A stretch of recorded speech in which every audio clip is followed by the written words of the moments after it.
who are working in my company. I'm a black man.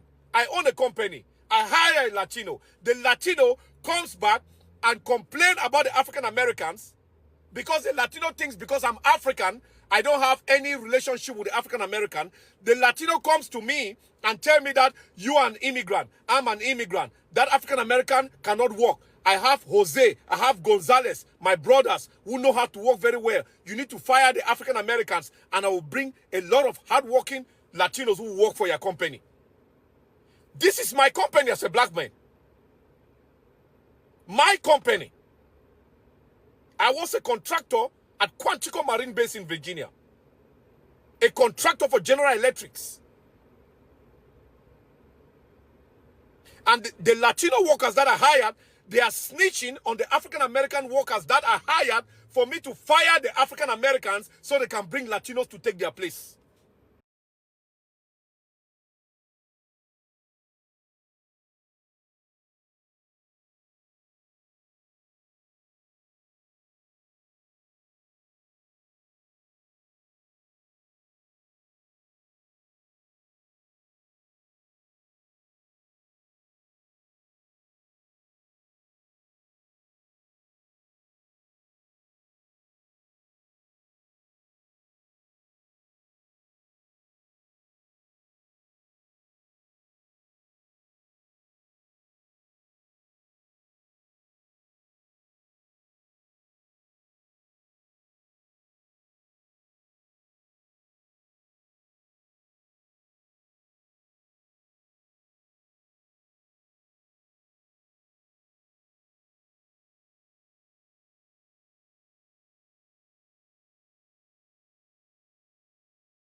He's actually telling the truth. I've benefited from it several times.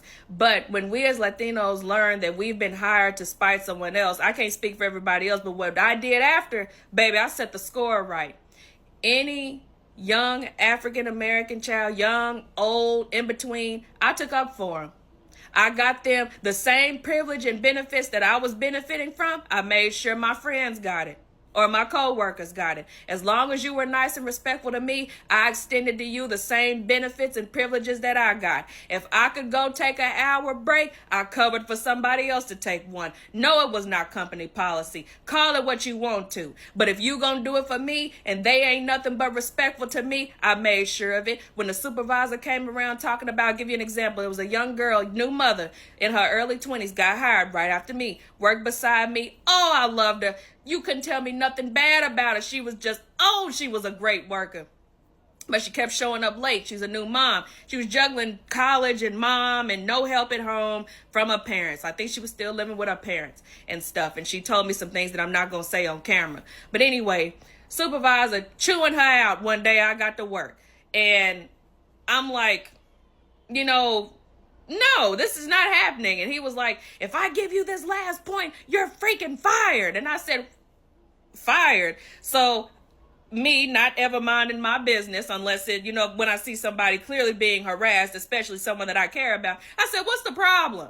And he's like, she's late. She's always late. And I'm giving her last point. She's out of here. I said, give it to me. I had so many points to spare because I never got a point when I was supposed to.